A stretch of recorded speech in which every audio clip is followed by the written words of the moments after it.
O número de mortes de assassinatos no Brasil é 30 vezes superior ao número existente na Europa. O nosso número aqui é 30,8 mortes para cada 100 mil habitantes. Então, verifica que a violência aqui é quase banalizada.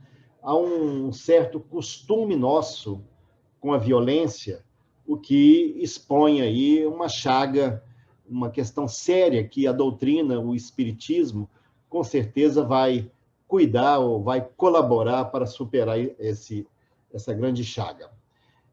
Observe também que a violência no Brasil ela é histórica. Basta dizer que no nosso período, da nossa história, depois do descobrimento, né, o que prevaleceu no Brasil? Quantos séculos de escravidão? Na escravidão era o chicote, o tronco, o capitão do mato, né? As relações, mais de 3 séculos, quase 4 séculos de escravidão no Brasil. E, possivelmente, nas nossas encarnações anteriores, convivemos com esse aspecto no Brasil. Depois veio para a servidão, já não é tanto a escravidão, mas continua o servo ali, e até hoje as relações de trabalho, os coronelismos no Brasil afora, guarda muito dessa violência, desse abuso de poder que também chega nas relações familiares, nas relações afetivas, nas relações sociais e até religiosas. Esse aspecto a respeito da violência no nosso país. E aí vamos verificar aqui a visão espírita a respeito. O que diz a doutrina espírita a respeito disso? Olha o que está lá no Livro dos Espíritos. O que é que impele o homem à guerra, à violência? Olha a resposta. Predominância da natureza animal sobre a natureza espiritual. Transbordamento das paixões. Quer dizer, no estado da barbárie, os povos só conheciam o direito mais forte. Por isso que a guerra era um estado habitual e continua até hoje dessa mesma forma.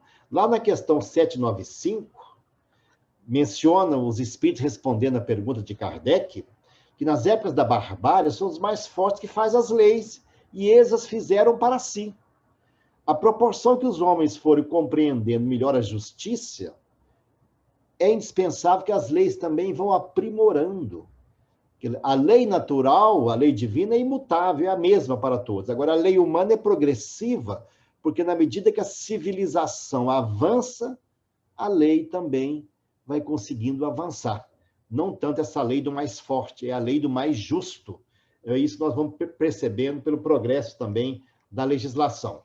Tanto que hoje uma figura muito falada é a figura do assédio moral, que acontece em várias instituições. Nós julgamos na justiça muitos casos envolvendo assédio moral, que é aquela conduta abusiva, frequente, com o sentido de humilhar a pessoa, desqualificar, degradando as condições de trabalho, atingindo a sua dignidade. Tudo isso contraria aquilo da dignidade da pessoa humana, ou que mesmo a doutrina cristã e a doutrina espírita recomenda. Tanto que, em Portugal, o Código de Trabalho, desde 2009, já considera que assédio é aquele comportamento discriminatório para perturbar, constranger, afetar a dignidade, intimidar, comportamento hostil, degradante, humilhante, desestabilizador. Então, vejam como que a lei está progredindo, está evoluindo, para chegar naquilo que a própria doutrina espírita vem mencionando.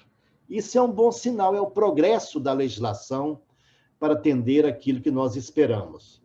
Essa mesma lei, o Brasil aprovou uma lei sobre o bullying. E olha que interessante essa lei falando do bullying. Caracteriza a intimidação sistemática, ou seja, o bullying, a violência físico-psicológica, com o objetivo de intimidar, humilhar ou discriminar. E aí vem vários incisos do que seria o bullying. Inclusive, eles mencionam até no parágrafo único desse artigo 2º, o cyberbullying, as fake news na internet, trazendo expressões preconceituosas, ataques, insultos, humilhações. E isso a nossa norma, nossa lei brasileira, aprovada regularmente no Congresso, indica que são comportamentos que caracterizam o assédio moral ou caracterizam o bullying. Ainda essa mesma lei mencionou que a violência psicológica, né, de perseguir, amedrontar, aterrorizar, intimidar, dominar, manipular, chantagear, infernizar, olha aí, são comportamentos que a civilização já está não tolerando mais. Porque no mundo de regeneração que nós estamos avançando, isso não vai ser mais admissível. Até mesmo aquelas mensagens virtuais depreciativas, intrusivas, adulterar fotos. Eu mesmo julguei um caso, aqui em Belo Horizonte, ocorreu um caso, uma pessoa que trabalhava numa lanchonete de uma grande empresa, e era uma moça jovem, bastante atraente, simpática. O que fez um trabalhador de lá? Colocou o rosto dela no corpo de uma atriz pornô e começou a vender o CD da pornô daquela moça da lanchonete. Olha aí, caracteriza aí o assédio moral, o comportamento inaceitável. Essa mesma lei aprovou que cabe combater o bullying, o assédio, em toda a sociedade, com campanhas de educação e conscientização. Eu grifei os pontos principais, porque o tempo é curto, mas veja, por exemplo, aqui o inciso 7 desse artigo 4º dessa lei. Constitui objetivo do programa dessa lei, né, da lei contra o bullying, promover a capacidade empática, promover a empatia, numa cultura de paz e tolerância mútua. Olha que já é uma questão legal no Brasil, desenvolver a empatia. Veja que a empatia é diferente de simpatia ou de antipatia. O que é a empatia? É a capacidade de nós nos colocarmos no lugar do outro. É como se eu dissesse assim, Wanda, me empresta o seu olhar, que eu quero por 5 minutos analisar o mundo da forma que você o vê, para eu entender as razões pelas quais você pensa desse modo. Esse exercício da empatia, tentar ouvir a razão do outro, é o pai fazer empatia com o adolescente, por que ele tem aquele comportamento, aquela atitude? Esse é um exercício muito grande, a capacidade empática, a empatia. A simpatia, como nós temos afinidades, né?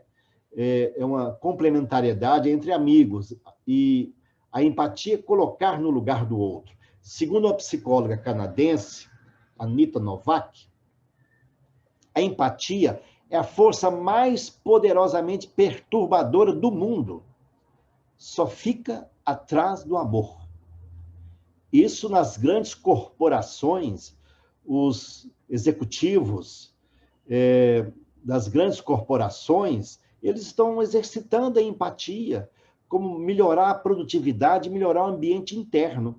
Agora, se você puder, conjugando a doutrina, compatibilizar a empatia com o amor, então o poder fica muito mais forte ainda, com uma capacidade de realização muito superior ainda.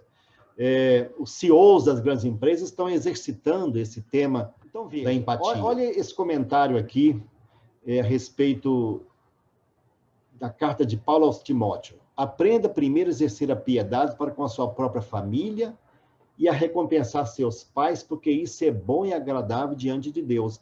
Falando a respeito do assédio, da violência ou da paz, olha aqui como diz o comentário de Emmanuel, que está lá no Pão Nosso. Às vezes é na própria família. Às vezes a pessoa, como uma pessoa quer ser benfeitor para 100 ou 1000 pessoas, se não aprendeu a conviver com 5 ou 10 criaturas que está ali dentro da sua própria família. Olha aí a advertência dele. Bom pregador e mau servidor são 2 títulos que não se coadunam. Que todos nós temos resquícios de assédio, ainda que atenuados, mas isso é um exercício que precisamos fazer de verificar se nós estamos, de alguma forma, praticando essa violência.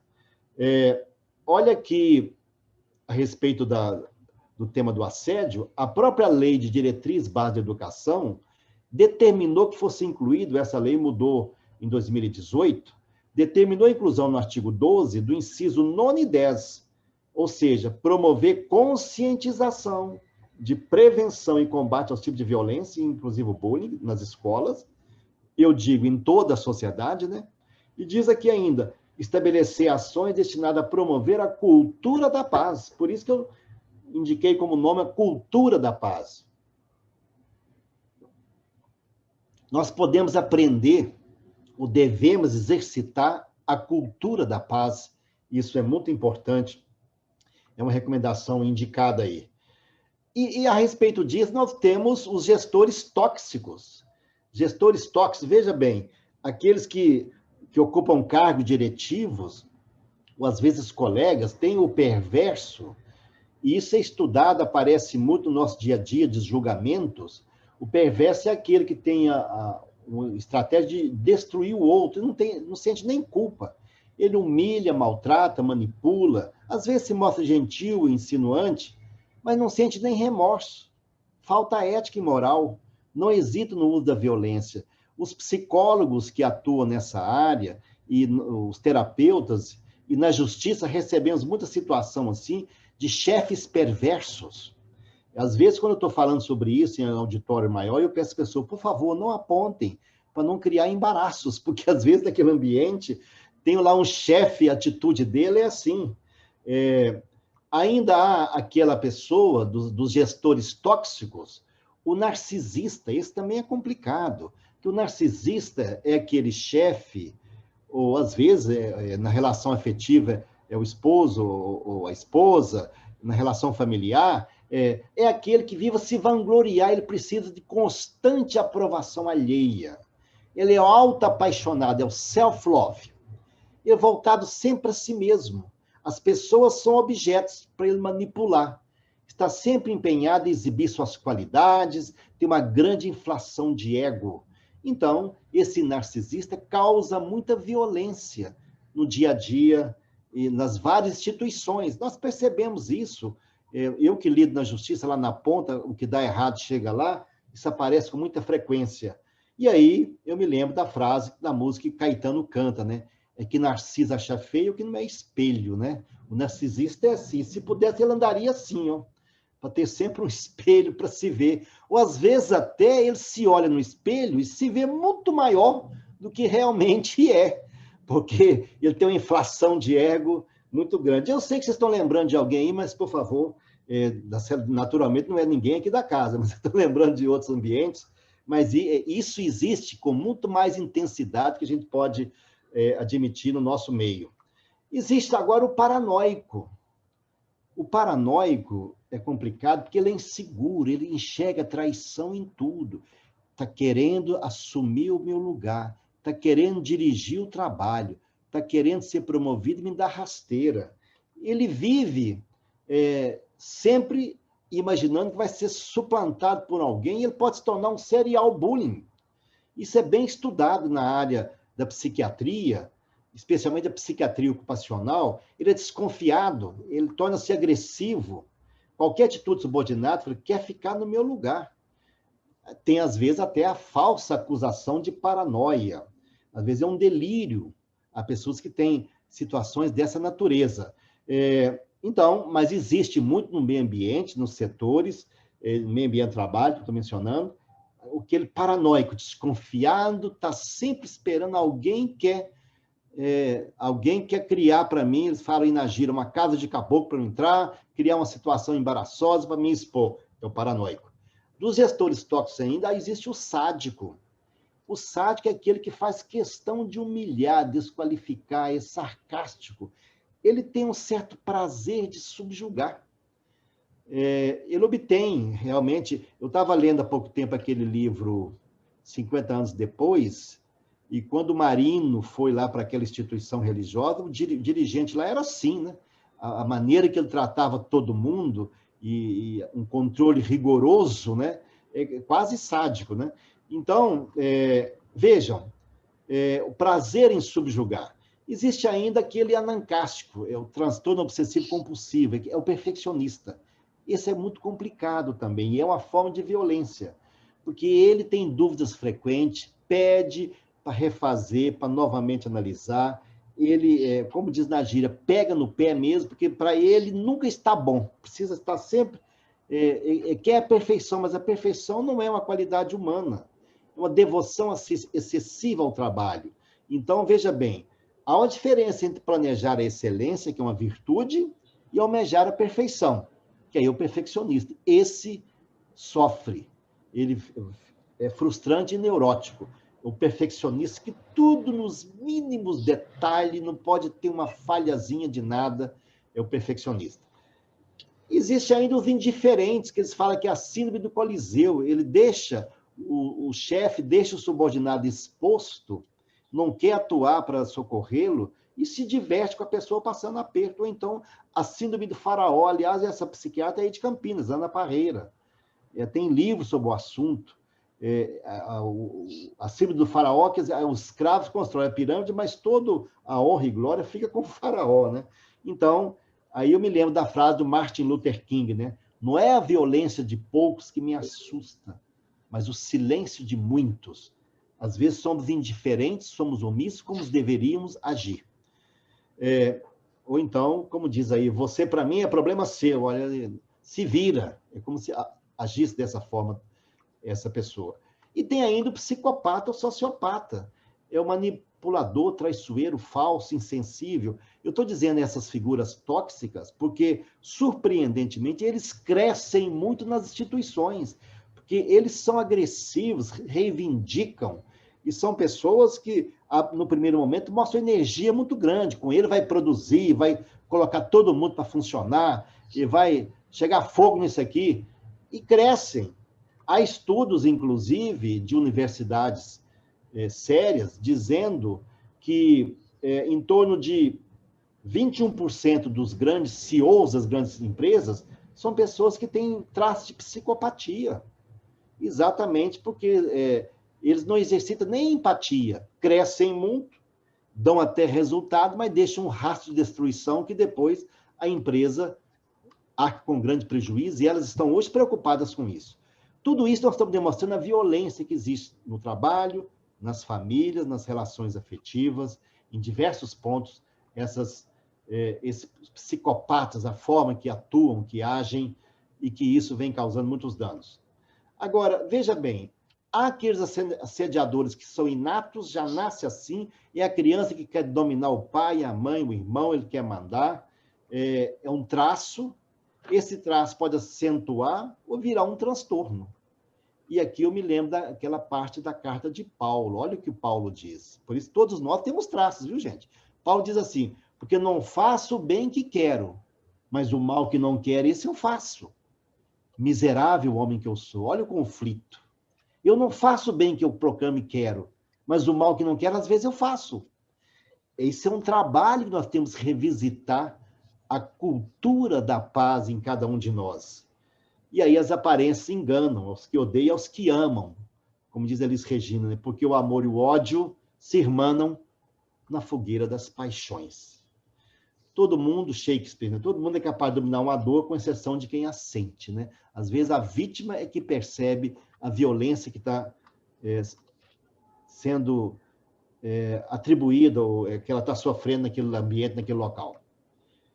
Agora, veja aqui já a colocação espírita sobre a cólera, né? Está lá no Livro dos Espíritos, no Evangelho, capítulo 9. A cólera é uma demência passageira, nos faz aproximar do bruto.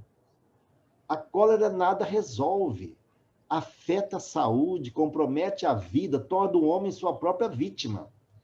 E aí eu gostei muito da frase aqui, de Joana de Ângeles, que ela coloca isso, ó, a máquina fisiológica sacudida pelas ondas de cólera sucumbe inevitavelmente, ela desarranja a nossa aparelhagem eletrônica em que se sustenta. E aí surgem os inícios da loucura e de aberrações mentais. A cautelite contra a agressividade. Só amor que vence o mal e nunca se deixa vencer. Está lá em Joana de Ângeles. Esses traços que cada um de nós temos, precisamos estar revisitando, ponderando e analisando para que a gente vá superando essas ideias. E os danos que isso causa estão visivelmente caracterizados. Eu peguei, por exemplo, nesse livro aqui do Ministério da Saúde, falando sobre o assédio, olha aí, ele causa ansiedade, insegurança, depressão, melancolia, irritação, causa as doenças psicossomáticas, né? Isso aqui é num livro publicado pelo Ministério da Saúde em 2015, além de comportamentos, influências comportamentais que gera a agressividade e a violência. Por isso que a violência hoje é um assunto de tamanho interesse no nosso meio, no meio jurídico e das empresas, que está custando caro para a empresa ela tolerar a violência no seu local de trabalho e especialmente demonstrando aí os danos que a violência causa. Opa. Bem, por isso que na Agenda 2030 da ONU, está lá no Objetivo 16, olha o Objetivo 16, quando chegar a 2030, promover sociedades pacíficas, sustentáveis. Ainda está lá nessa meta de 2030, promover a cultura da paz e não violência. Olha como é que está tudo muito sintonizado com o que diz a doutrina. Felizmente, em 2019, foi aprovada na OIT uma Convenção Internacional contra a Violência no Trabalho. Isso aqui foi lá em Genebra, em junho de 2019, foi aprovado por 439 votos a favor, só 7 contra e 30 abstenções. A ideia é que a violência seja combatida com muita firmeza. E aqui, se for comparar, por exemplo, eu gosto muito de citar esse trecho do Evangelho, a minha paz eu vos dou, não vou lá dou como o mundo a dar. Está lá em João, capítulo 14, 27. Como que é a paz do mundo? A paz do mundo é isso aí, ó. Das nações, o silêncio das baionetas. Dos abastados, preguiça improdutiva. Dos arbitrários, satisfazer o capricho. Dos ociosos, fugir do trabalho. Ele está em paz. Mas, às vezes, a paz que ele está experimentando é apenas o sono enfermiço da alma, diz Emmanuel. Já a paz do Cristo é diferente. A paz do Cristo não resulta de circunstâncias internas, mas da nossa tranquilidade e consciência. Cultivar a paz interior. E aqui eu gosto muito dessa frase do Emmanuel, não esquecer que paz e estabilidade estão em ti e se irradiam de ti. E essa frase também do André Luiz, né? Felicidade é outro nome de consciência tranquila. Eu estou tendo que correr em razão do tempo, mas não vou me estender muito. Vejam, a paz do mundo, muitas vezes, que aproveitará o homem violento, garantir grande produtividade, ser um exigente, ser um feitor, às vezes tosco, agressivo, e com isso conseguir muitos resultados e não ter paz. Um dia ele vai prestar conta de tudo isso. A paz do Cristo é de natureza diferente. A pessoa que seja filho ou filha da paz estará com serenidade interior. Serenidade interior. Então, e também comentando Emmanuel, essa parte lá das bem-aventuranças, bem-aventurados os mansos, porque eles que vão herdar a terra. Depois que a terra se tornar mundo de regeneração, os agressivos não vão ter meios de reencarnar aqui, não. Só aqueles que venceram seus impulsos violentos é que vão habitar a terra. Os demais serão desterrados, como está acontecendo nessa transição. Por isso que a importância de cultivar a paz. Bem-aventurados pacificadores. Esse é um pouco além. Além dele ser manso e pacífico, ele cultiva, ele pacifica os outros, ele atinge um degrau superior, filho de Deus. E por isso que essa frase aqui também de Joana de Ângeles, olha, veja aqui que interessante. Não é lícito a gente aceitar o erro, né? Ensina pela retidão os mecanismos da felicidade, evitando a ira, a cólera ou o ódio. A ira é a fagulha que ateia o fogo da violência. A cólera é o combustível que mantém essa ira. E o ódio é a labareda que a amplia. Isso é frase de Joana de Ângeles, né? Por isso que Mahatma Gandhi disse, né? A força da não-violência é infinitamente maior do que todas as armas inventadas pela engenhosidade humana. Então, vejam, um ditado antigo, milenar, que vem desde os romanos, é "si vis pacem para bellum". O que diz esse ditado? Se queres a paz, prepara para a guerra. Só que isso hoje está ultrapassado, meus irmãos. Hoje deveria ser, se vis passem, para passem. Se você quer a paz, cultiva a paz. Que a paz depende do esforço de cada um.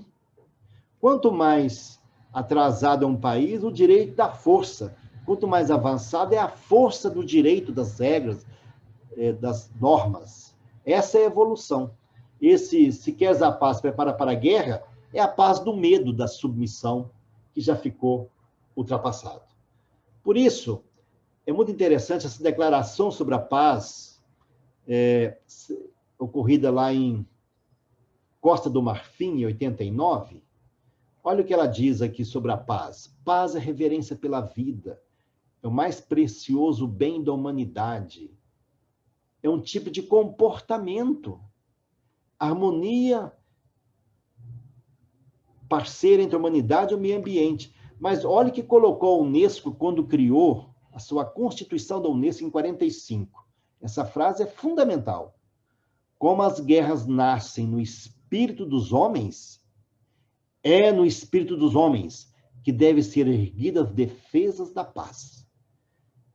No espírito, na mente das pessoas é que nascem as guerras. Então, o nosso grande trabalho da doutrina espírita, cultivar a paz, incentivar comportamentos pacíficos.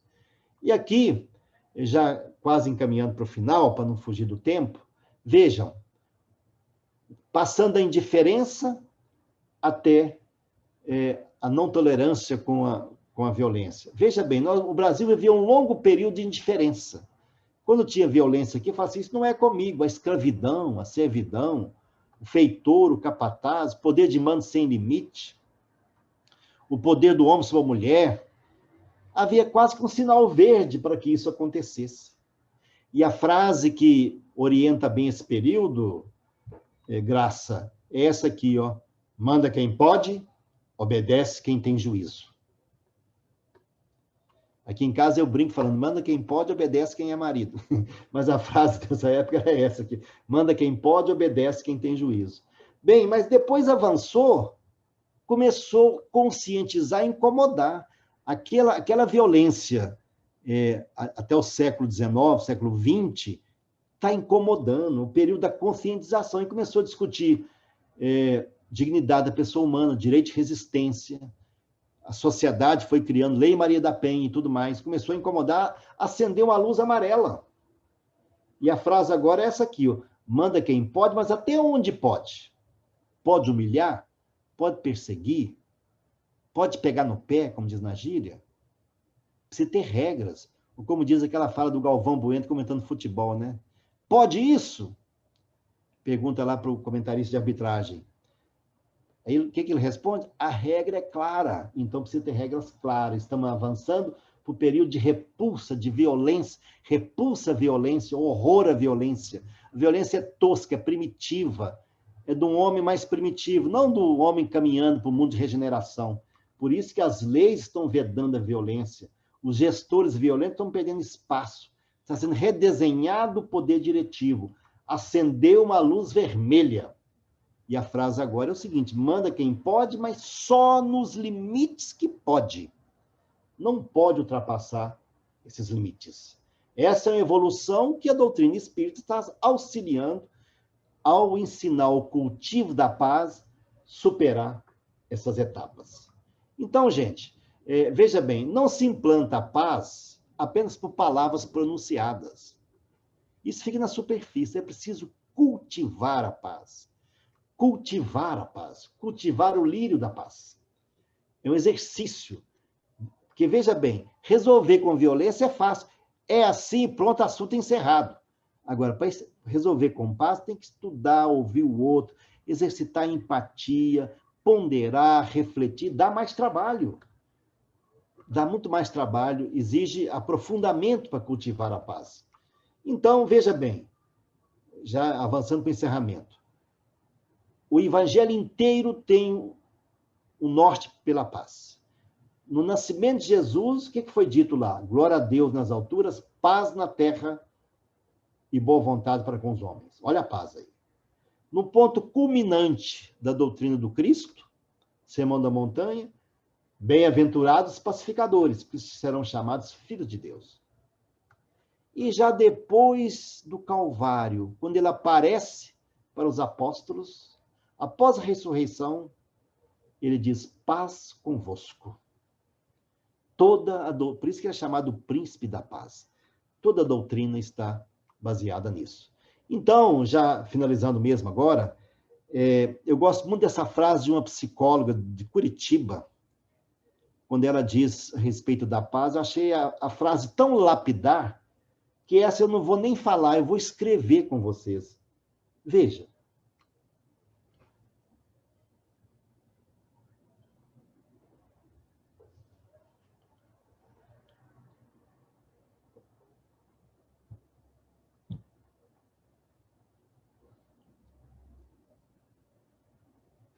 A paz não é só um discurso, é um percurso. Demos o primeiro passo, avancemos nele, porque senão ficaremos só na superfície, sem incorporar a paz verdadeira. Eu agradeço muito pela atenção de vocês. Se ultrapassei o tempo, foi os 7 minutos, me parece, e fico aqui à disposição de vocês para o que for necessário.